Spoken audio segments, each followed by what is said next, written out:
Assalamualaikum warahmatullahi wabarakatuh dan salam sejahtera bagi kita semua. Selamat siang teman-teman semua sekalian. Perkenalkan dahulu, nama saya Fatimah Rizky Rambe, NIM 19011130 dari kelas BDP 2D. Dibuatnya video kali ini bermaksud tujuan untuk memenuhi tugas yang diberikan oleh dosen pengolahan penyiapan lahan di perkebunan. Semoga dengan adanya video ini kita semua dapat menambah wawasan dan pengetahuan yang lebih baik. Baiklah, langsung saja kita mulai video pembahasan kali ini.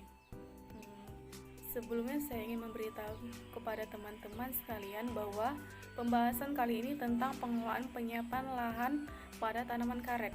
Jadi sebelum kita masuk kepada inti pembahasan, ada baiknya kita mengenali dasar dari permasalahan yang akan kita bahas, yaitu tentang tanaman karet. Karet atau Hevia brasiliensis adalah tumbuhan dikotil yang berakar tunggang. Dia mengeluarkan getah sebagai hasil produksi utamanya. Tumbuhan ini dapat tumbuh dengan baik di antara 15 derajat lintang utara sampai 10 derajat lintang selatan. Juga tanaman ini dapat tumbuh baik dengan suhu yang optimum sebesar 25 sampai 30 derajat Celcius. Ketinggian ideal yang baik untuk tanaman karet adalah 1 sampai 600 di bawah permukaan laut. Curah hujan yang ideal yakni 2000 sampai 2500 mm per tahun. Selain itu, pH sangat berpengaruh, yakni pH yang baik untuk tanaman karet berkisar antara 4 sampai 8, dan juga lama penyinaran matahari yang baik yaitu 5 sampai 7 jam per hari. Setelah kita mengetahui apa itu tentang tanaman karet, barulah kita akan membahas tentang pengelolaan penyiapan lahan pada tanaman karet. Pada tanaman karet, pengelolaan penyiapan lahan ini sangat penting, yaitu merupakan salah satu faktor yang harus dilakukan, bertujuan untuk menciptakan kondisi yang kondusif bagi pertumbuhan dan perkembangan tanaman karet, yang artinya untuk menciptakan lahan yang optimal baik dari segi biologi, kimia, dan fisika pada lahan agar mampu memberikan perkembangan dan pertumbuhan yang baik pada tanaman karet tersebut. Ketika kita ingin menyiapkan suatu lahan, pasti kita akan mengolah tanahnya terlebih dahulu. Jadi, kita dahului dengan tentang pengolahan tanah. Pengolahan tanah ini pada dasarnya sangat penting dalam budidaya tanaman karet, bertujuan untuk menggemburkan tanah, membasmi penyakit, dan untuk menunjang pertumbuhan tanaman karet. Untuk membasmi penyakit, yaitu terutama penyakit jamur akar putih yang sangat rentan terhadap tanaman karet. Cara pengolahan tanah ini juga terdiri atas 3 macam. Yang pertama yaitu pengolahan tanah secara sempurna, terdiri dari pembajakan dan penggaruan. Yang kedua, pengolahan tanah secara minimum, terdiri dari hanya penggaruan saja tanpa pembajakan. Yang ketiga adalah tanpa olah tanah atau TOT, atau juga sering disebut sebagai zero tillage, yang hanya gulma saja yang dia disiangi tanpa pengolahan apapun, baik penggaruan maupun pembajakan. Jadi TOT ini sering digunakan oleh masyarakat umum atau biasa, atau juga perkebunan. Terkadang ada juga perkebunan yang menggunakan TOT ini.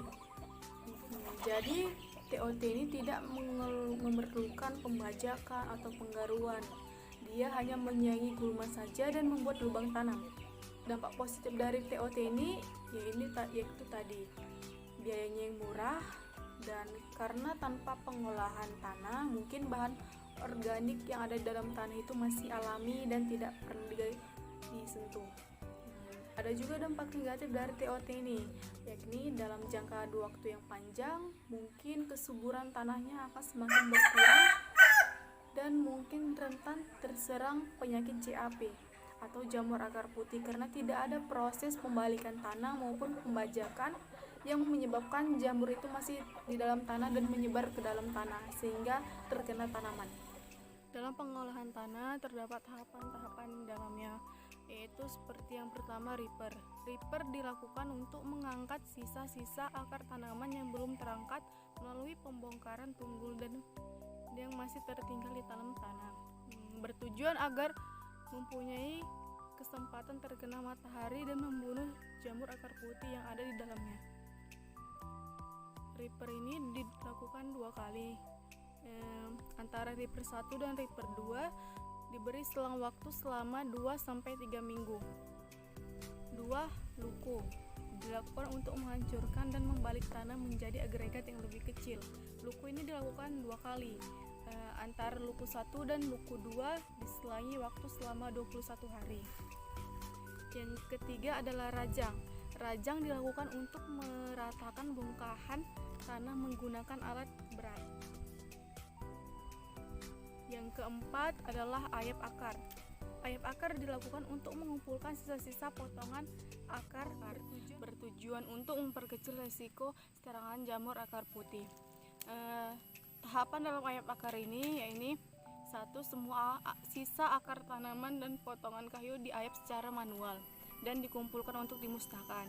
Yang kedua, pekerjaan ini dilakukan 5 rotasi masing-masing, yakni ayap akar 1 dikerjakan setelah reaper 1, ayap akar 2 setelah reaper 2, ayap akar 3 dilakukan setelah luku 1, dan ayap akar 4 dilakukan setelah luku 2, dan ayap akar 5 dilakukan setelah rajang. Dari penjelasan yang telah kita bahas tadi, kita mendapatkan beberapa kesimpulan. Salah satunya yakni penyiapan lahan, khususnya pengolahan tanah, sangat penting dilakukan jika kita ingin mendapatkan hasil yang optimal dan maksimal. Pengolahan tanah ini terdiri dari reaper, luku, rajang, dan ayap akar.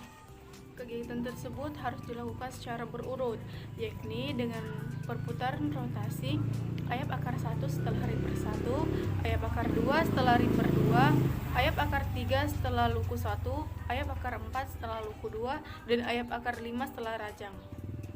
Dari pengolahan tanah ini kita juga mendapatkan keuntungan, yakni memperbaiki sifat fisik tanah dan mempersingkat masa TBM. Ada juga potensi dampak negatif pengolahan tanah ini, antara lain penurunan kandungan bahan organik tanah dan potensi peningkatan flux CO2 yang diakibatkan oleh pekerjaan mekanis yang dilakukan oleh alat berat sehingga menyumbangkan karbon dioksida terhadap udara. Berikut adalah penjelasan saya tentang materi penyiapan lahan pada tanaman karet. Semoga dengan adanya penjelasan ini kita semua dapat menambah wawasan dan pengetahuan teman-teman sekalian. Saya akhiri video ini, apabila ada kesalahan saya mohon maaf. Assalamualaikum warahmatullahi wabarakatuh dan selamat sore.